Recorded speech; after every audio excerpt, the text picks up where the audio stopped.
Well, hello there again. We are here for our weekly hot takes. I am Kari Rae Davis with Keller Williams, and Kari sells the city. And I'm Keelan Harvey with the Harvey Home Team.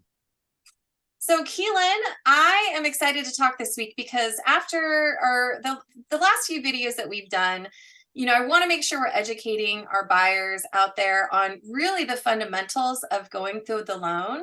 So I'd like to talk about, the different loan programs. And I also want to talk about the myth that you need 20% down in order to buy a home, because that is just simply not true.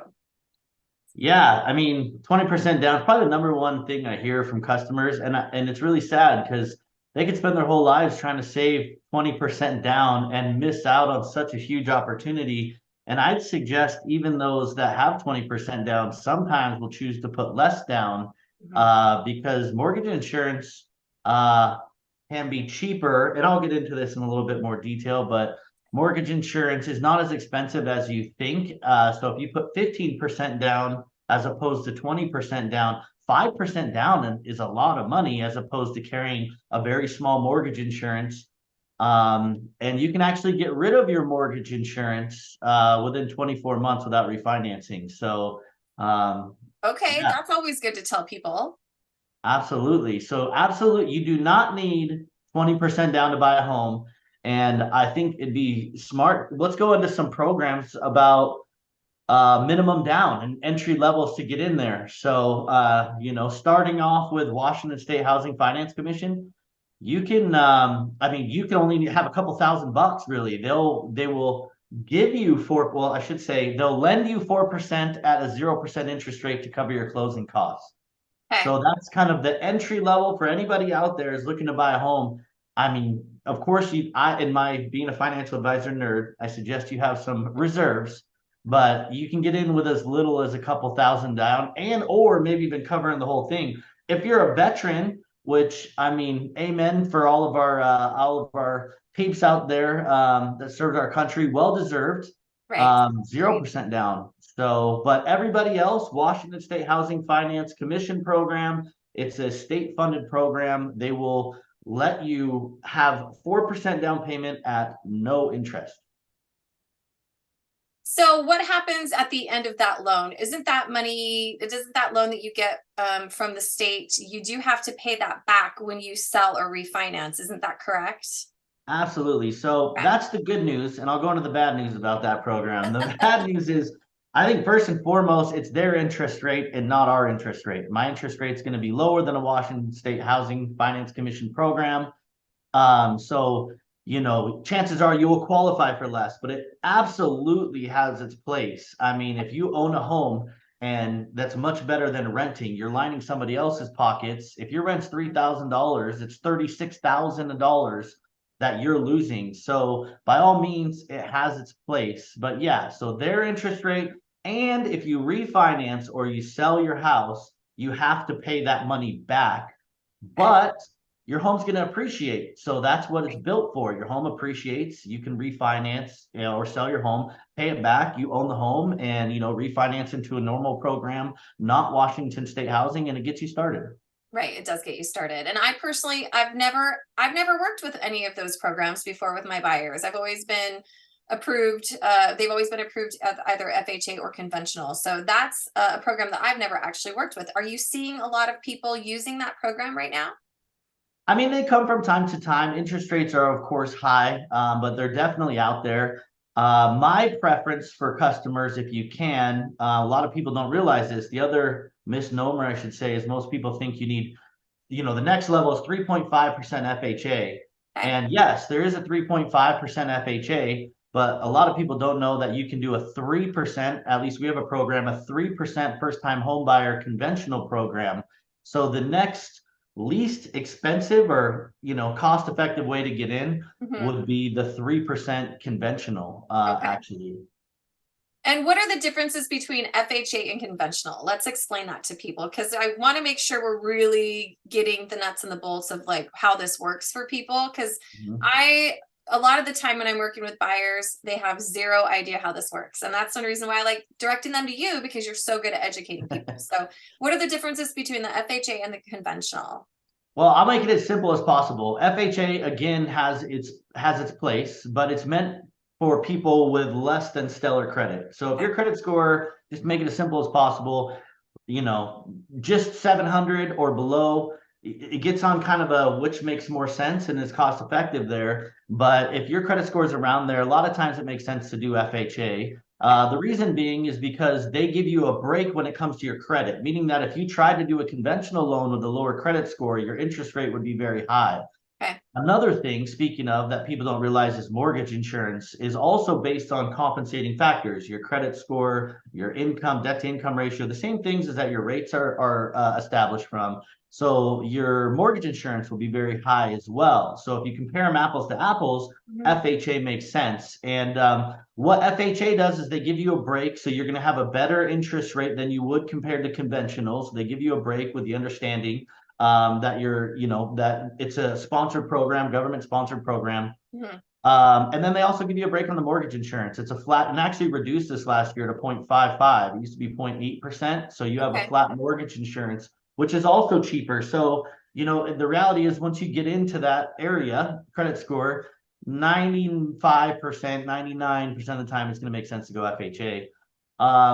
There's downsides to FHA though too. So FHA, there's a funding fee. So they say, hey, Mr. Borrower, if we're going to put trust in you because your credit isn't stellar and all this, then you're going to have to have a funding fee. Excuse me. I got distracted there. I got an email that popped right in the middle of my screen as we're talking. So yeah, there's a funding fee of 1.75. So that's actually they build it into the financing. You're financing the funding fee, but it's still a big chunk. It's almost 2%. So that's built into it. So that's not something that just at closing they charge it.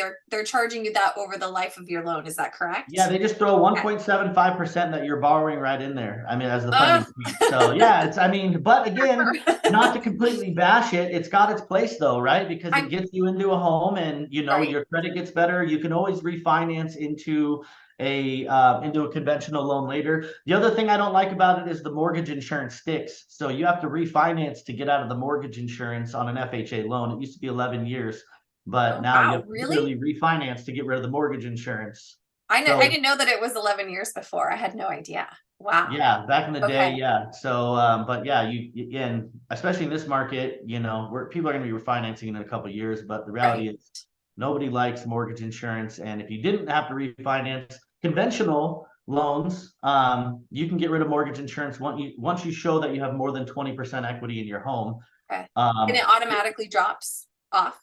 It doesn't automatically drop. So you got to be proactive when it comes to that. So you need to call your mortgage company and say, hey, we have more than 20% equity in our home. I heard a rumor like 22%, like something like that. It's over. Who knows what that number is?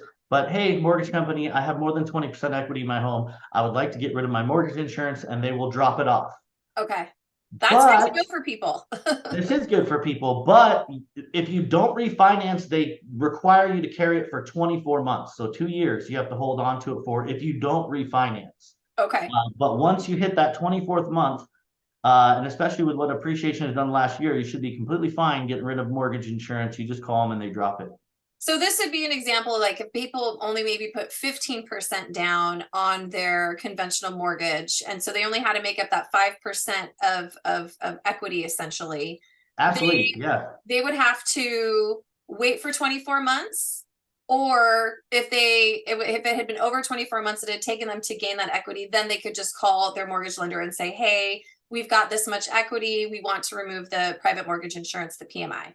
Absolutely. Yep. Okay. After 24 months. Or I think what's more likely in our current market is, you're going to refinance before then. I'm sure of it. I mean, we know interest rates are going to go down the next couple of years. So, but I mean, yeah, right. The crystal ball, if the Fed works with us and, all stars align, then it's likely that you're going to refinance and get out of it anyways. And even if you don't have 20% equity in your home, let's say you have 15 or 18, mortgage insurance is cheap at that point. So I want to keep this simple. I always have to check myself because I talk mortgage all day, so I gotta like simplify this. But yeah, so at the end of the day, if you refinance and the mortgage insurance is cheap, you can actually buy mortgage insurance out one time. So, I wouldn't recommend people doing that now. So let's say you want to buy a home for 15% when interest rates are low and we knew people were never going to refinance. Right. You could actually buy mortgage insurance out by writing a check one time for X amount of dollars, again, based on your credit, and you never have mortgage insurance again on the life of the loan. You pay Well, and that up front. I think we had done that a couple times on some of the deals that you and I had done together in years Absolutely. past, because I remember talking about that. You're like, just buy it outright, put the 15% down, and buy the private mortgage insurance outright when you purchase through your closing costs. But with interest rates Yeah. being high, you're saying now is not the time to do that. Now's not time to do that because the monthly mortgage insurance and the likelihood of you refinancing it's like there's a 99% chance you're going to refinance. So Right. you'd be silly to spend that money to pay out mortgage insurance because you'll be dealing with the same problem when you refinance. So if you were to put, things side by side, it makes more sense. It'll be less money to pay the monthly mortgage insurance. And then when you refinance, then you get rid of it then, because then the idea is that you'll never touch the loan again. You got to be very strategic about when you refinance. And, there's a lot of funny math out there, and I want everybody to be very careful, especially with like the 1-800 companies. The way they get compensated in things, compensation creates behavior. They don't really they may not know better, quite frankly, but they might be doing some funny math to make it seem better for them than it is for you, because the reality is it costs quite a bit of money to refinance. You're using your equity as for closing costs instead of using cash.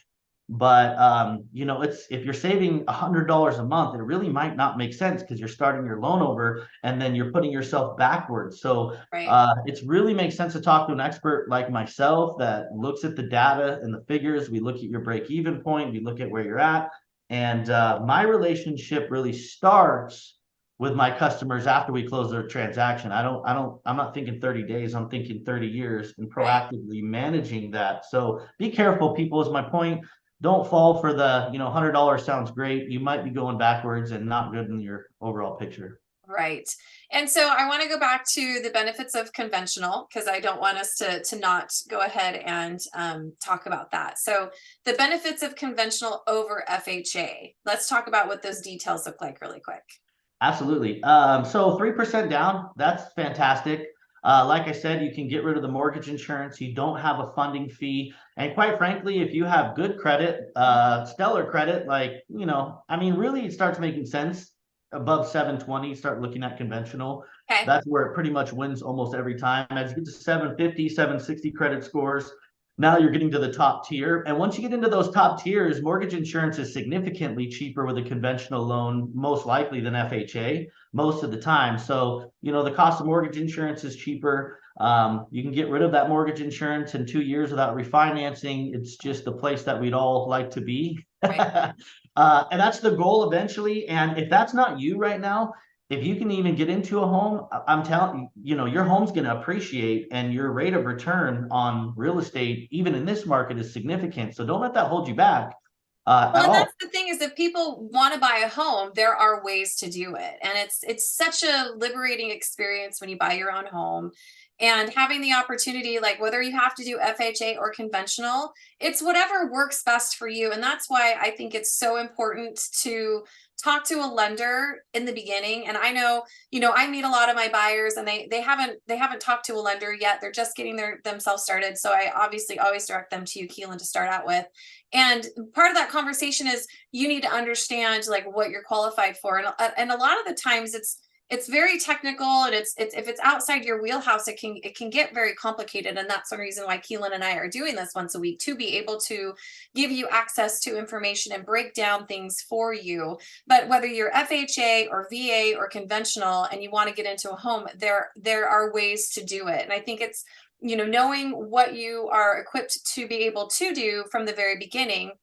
Like when Keelan and I work together and we're working with buyers, let's say we have a buyer that, maybe they're only FHA because that's all they can get approved for, and they've got a limited budget and they have limited amount to put down. Maybe they might need their closing costs covered. Well, that's something that Keelan and I will be discussing before we ever write an offer, because I know there are times when I've had to go to listing agents and just ask nicely and just tell them, like, my buyer needs to have closing costs covered by the seller in order to make this work. Are they willing to do that? And having that conversation from the very beginning, because the whole goal is to get our offer accepted. Mhm. And I think there's a lot of the times, people don't quite understand how many pieces are happening behind the scenes in order to get you into a home. And Keelan and I are the type of couple, I should say, working together that, we're discussing all of these things before we're even to the offer table. So getting your lender in order and making sure you know what you're qualified for and what kind of loan you're going to have. And if you're able to do it is super important to do from the very, very beginning. And even to digress a little bit further, helping people with credit, or I've had people Totally. unfortunately make a bunch of, moves that they just don't know better. Like you Silly go pay off a mistakes. car. What's that? Silly mistakes. Yeah, yeah. I mean, like paying off Yeah. a car, putting your efforts where it's not helping you to become a buyer. So it's really about clarifying a path. And Right. we have these conversations and we're putting in an offer the same day for some, and then others, it's a year process before you're in the right spot, the right place financially, but having some professional help to make sure that you're using every penny to your benefit. Right. And I mean, I get people's credit scores significantly higher with just some common advice. Maybe we should do a video about credit sometime too. I'm But definitely, I think that's a good idea. Because I know when it was time for me to buy, like I improved my credit score like immensely over just like a 3-month period.